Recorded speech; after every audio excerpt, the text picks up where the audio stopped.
I wasn't supposed to hear any of it. That's the part that still messes with me. How one stupid decision to grab my forgotten hoodie from the locker room turned into the moment my entire perception of myself and Blaine cracked wide open. I'd already showered and changed.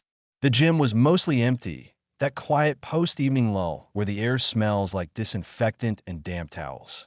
I realized my hoodie was still in my locker when I was halfway to the exit, so I doubled back, earbuds already in, mine somewhere else entirely. That's when I heard my name. Not yelled, not whispered either. Just dropped into a conversation like it belonged there. Evan. I slowed without meaning to. One earbud slipped loose as I rounded the corner toward the lockers. I could hear at least 3 voices. Familiar ones. Guys I saw almost every day. Guys I nodded to. Spotters. Casual gym acquaintances. I should have announced myself. Should have made noise. Coughed. Something. Instead, I stopped. Yeah. Another voice said, lower, almost amused. Evan, don't act like you haven't noticed. There was a pause. The kind that makes your stomach tighten before you even know why. Bro, someone laughed. I thought I was the only one. My chest went hot, then cold. They were talking about me. Not in the vague, abstract way people sometimes mention others. Not about reps or routines or hogging equipment. About me. I stood there, half hidden behind a row of lockers, heart starting to pound hard enough that I was sure they'd hear it. Every instinct screamed at me to leave, to turn around and pretend none of this was happening. But I didn't move. Look, one of them said, I'm just saying he's not as quiet as he pretends to be. That one I recognized instantly. Blaine. I'd know that voice anywhere. He was the reason I'd started coming to this gym in the first place. Tall, easy confidence. That calm, grounded energy that made you feel seen just by standing near him. We talked plenty about workouts, work, random life stuff. Nothing deep, nothing flirty.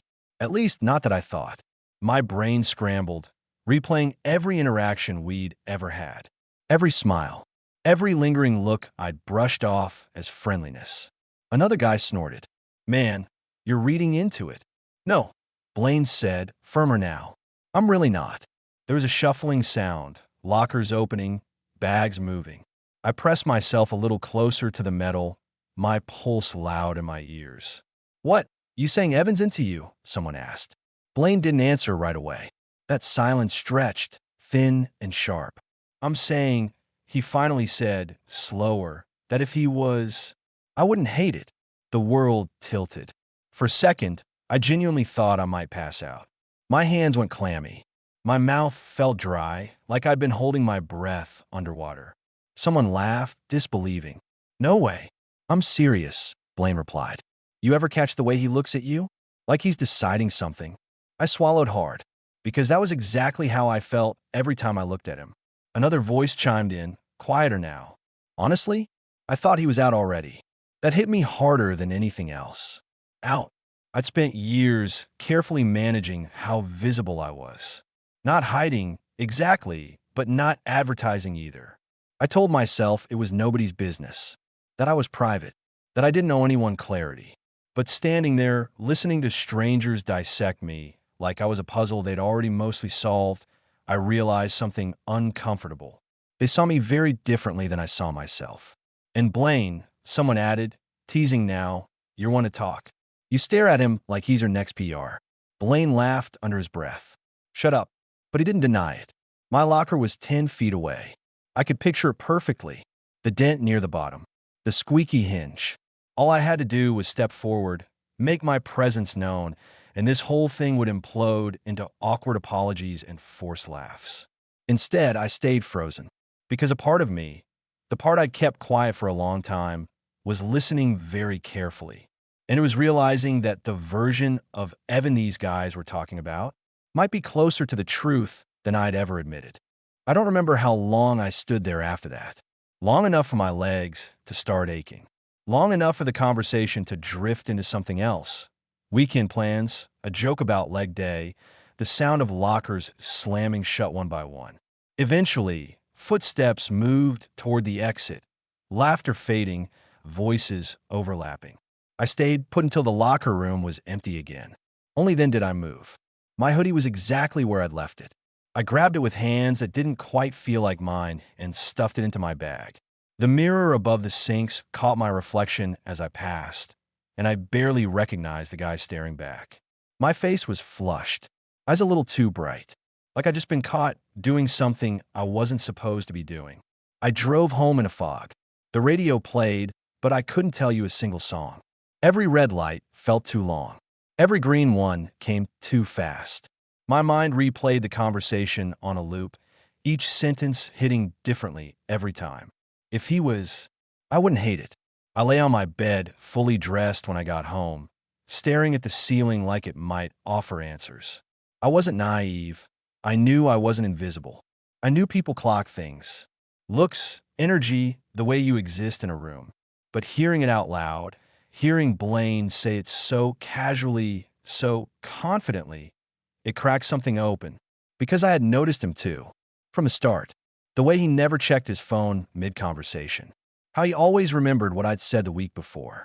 The way his eyes lingered just a beat too long when we spotted each other. I told myself it was all in my head. Projection. Wishful thinking.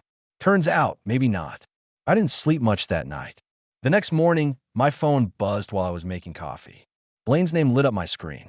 Blaine, you hitting the gym today? I stared at it for a solid minute. Normally, I would have said yes without thinking. Same time, same routine. But now, my chest tightened just looking at his name. Me, yeah. Probably later. 3 dots appeared. Disappeared. Then came back. Blaine, cool. I might be there around 7. I set the phone down like it had burned me. All day I went back and forth. Don't go. Skip it. You don't owe anyone anything.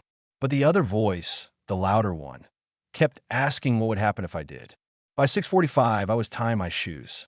The gym felt different that night. Too bright. Too loud. Every mirror felt like it was watching me. I warmed up slower than usual, stretching longer, delaying the inevitable. Then I felt it.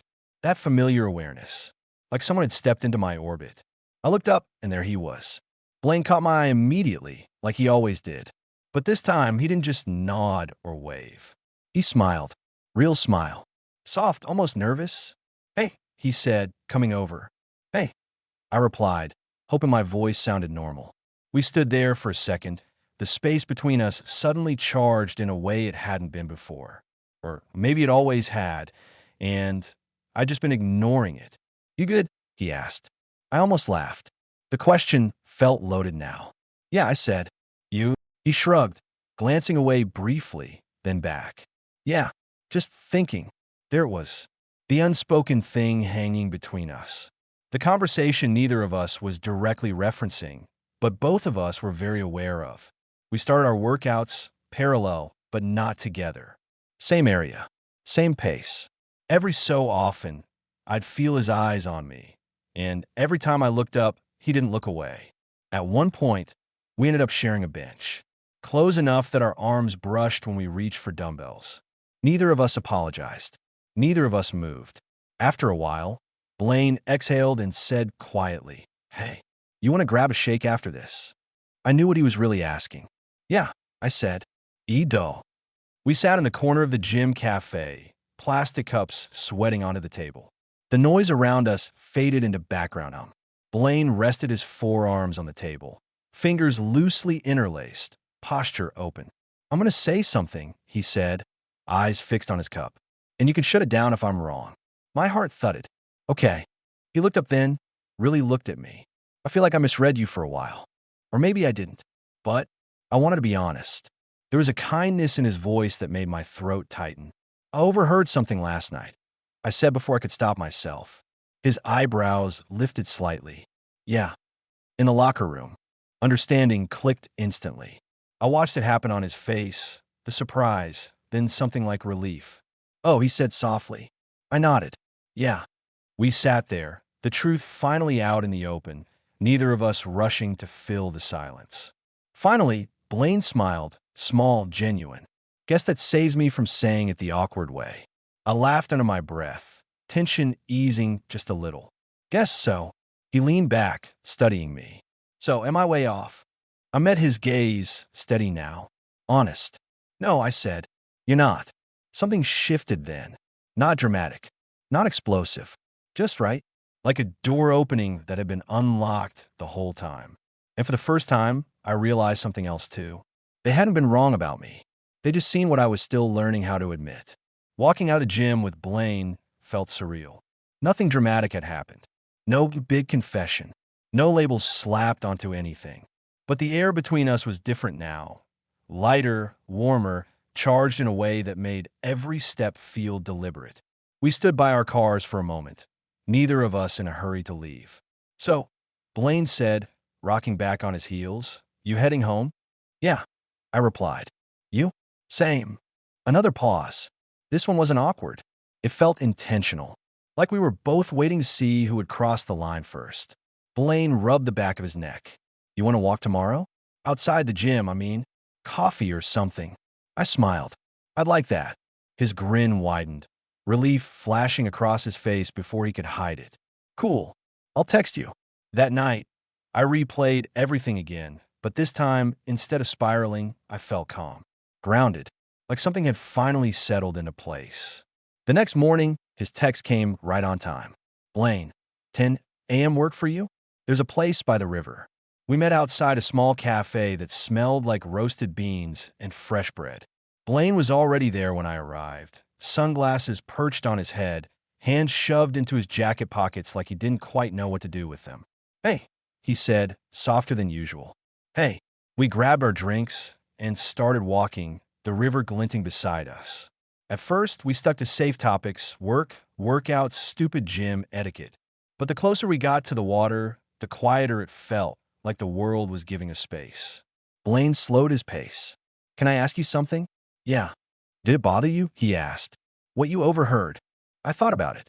About the shock, the vulnerability, the strange sense of being seen. It scared me, I admitted, but not in a bad way. He nodded. "I figured. For what it's worth, I wasn't trying to out you. He exhaled. I was talking out loud before I realized what I was saying." "I know," I said. "And honestly, I think part of me needed to hear it." We stopped at the railing, overlooking the water. Blaine rested his arms on it, staring out at the slow current. "I've never really talked about this," he said. Not out loud. I turned toward him. "This?" "Yeah. You. Me. Whatever this is." He glanced at me, searching my face. "I've dated girls. I like them, but it always felt incomplete, like I was playing a role." That hit close to home. "I didn't plan on feeling this way about you," he continued. "It just happened." I swallowed, heart steady but full. "Same." The silence that followed wasn't empty. It was full of everything we weren't saying. Blaine shifted closer, close enough that our shoulders brushed. Neither of us moved away. "You okay with taking this slow?" he asked quietly. I smiled. "Yeah, I really am." He nodded, then laughed softly. "Good, because I'm nervous as hell." That made me laugh too, tension breaking completely. We eventually walked back toward the cafe, hands brushing now and then. Once, just once, his pinky briefly linked with mine. Casual, almost accidental. Almost. When we reached our cars again, Blaine hesitated. "Hey, Evan." "Yeah." "I'm glad you forgot your hoodie." I shook my head, smiling. "Me too." As I drove home, one thought kept repeating in my mind. I hadn't just overheard a locker room conversation. I'd overheard the beginning of something I didn't even know I was allowed to want. If I'm being honest, I didn't know what to do with how good things suddenly felt. That week, everything shifted in these subtle, almost dangerous ways. Blaine texted me more. Not constantly, but intentionally. A check-in. Adam mem. We're going to the gym tonight. That somehow felt different now. Heavier. We didn't talk about what we were. We didn't need to. Whatever this thing was, it was fragile in a way that made us careful. But it was also solid, like it had been waiting under the surface for a while. At the gym, people noticed. Nothing obvious. Just looks. Lingering glances. One of the guys from the locker room raised his eyebrows at me one night when Blaine and I laughed a little too hard over something stupid. I felt my neck warm, but instead of shrinking, I stood a little taller. That surprised me. One night after a workout, Blaine suggested we stretch in the side room. It was quieter there, dim lights, mats scattered across the floor. We took spots next to each other, close enough that our knees almost touched. Almost. So, he said casually, folding forward, you ever feel like people see you clearer than you see yourself? I froze for half a second. Then I chuckled. Funny way to phrase that. He glanced at me sideways. Too much. No, I said. Actually, lately. He nodded like that was exactly what he expected. We lay back on our mats, staring up at the ceiling. My heart thumped harder than it should have for something as simple as sharing quiet space. I used to think confidence was loud, Blaine said. Big. Obvious. But you? He hesitated. You've got this quiet thing. Like you're choosing when to be seen. My throat tightened. I wasn't always choosing, I admitted. He turned his head toward me fully, then, eyes soft. You are now. Something about that unlocked me. After that, the touches started to happen more naturally. A hand on my lower back, guiding me past someone. His knee pressing into mine when we sat. Once, during a particularly bad joke I made, he laughed and squeezed my forearm. Didn't let go right away. I didn't pull back. The first time we kissed wasn't dramatic. It happened in his kitchen. We'd ordered takeout after the gym, both of us sweaty and exhausted, sitting on opposite sides of the counter while boxes cooled between us. The conversation drifted, slowed, until we were mostly just looking at each other. Blaine cleared his throat. I've been thinking about this all night. So have I said quietly. He stood, hesitated, then stepped closer. Tell me if I should stop. I didn't answer with words. Our kiss was tentative, careful, like we were both making sure the ground wouldn't fall out from under us. His hand brushed my waist, warm and grounding. When I leaned in more, he exhaled against my mouth like he'd been holding that breath for days. When we pulled apart, neither of us smiled right away. We just stayed close. Still okay? He asked. More than okay. That night, lying in my own bed later, I realized something else. That locker room conversation hadn't exposed me. It had freed me. Because for the first time, I wasn't trying to control how I was seen. I was letting myself be known by Blaine, by others, by myself. And the version of Evan they'd been talking about, he wasn't someone to be embarrassed by. He was someone worth wanting. The thing about finally letting yourself be seen is that you can't unsee it after. Once Blaine and I crossed that line, there was no going back to pretending. But we didn't rush it either. We settled into something steady, almost deceptively normal. Gym together, coffee walks, late-night texts that drifted from jokes into long silences where neither of us felt the need to fill the space. Still, there was this low hum under everything. Awareness, tension, want. One night, about 2 weeks later, the gym locker room tested me again. I was toweling off when I heard voices nearby. Different guys this time. Same echoing acoustics. Same casual cruelty locker rooms have always had. Yo, is Evan seeing anyone? Someone asked. My stomach tightened instantly. Another guy chuckled. Pretty sure he's Blaine's problem now. There was again. My name. Their assumptions. But this time I didn't freeze. Problem, someone teased. Nah, the voice replied. Lucky bastard. I stepped out from behind the lockers without thinking. Conversation stopped cold. For half a second, nobody spoke. A few guys avoided eye contact. One shifted awkwardly. Hey, I said calmly, like I hadn't just walked straight into a moment that would have terrified me a month ago. Hey man, one of them replied, too casual. I finished getting dressed, heart steady, hands sure. No ruse, no apology. When I passed them, one guy nodded at me, respectful. Another smiled, small but genuine. Outside, Blaine was waiting by the water fountain, phone in hand. You good? He asked immediately. Yeah, I said, and meant it. Actually, he studied me for a moment, then smiled. You look different. I feel different. That night, he invited me over again. No takeout this time. He cooked badly. We laughed through it, drank cheap beer, and ended up sitting on the couch way too close. Blaine's arm rested along the back cushion, not touching me, but there, waiting. You know, he said quietly, I've been thinking about that locker room. I glanced at him. Yeah, I used to think those conversations were harmless. Just noise. He met my eyes. Turns out they matter. They shape how we see ourselves. I nodded, or how ready we are to stop hiding. He allowed a slow breath. I don't want you to ever feel like you have to. I don't, I said. Then, after a beat, not with you. That was all it took. He leaned in first this time, confident, sure. The kiss deepened quickly, less tentative, more honest. His hand slid to my waist, pulling me closer. I felt it everywhere. The certainty, the choice. Later, lying beside him in the quiet dark, his fingers tracing lazy patterns on my arm, I thought about how strange life was. How one overheard conversation, something never meant for me, had peeled away layers I didn't even realize I was wearing. I'd spent years thinking I was managing perception. Turns out, I was just waiting to believe what everyone else already saw.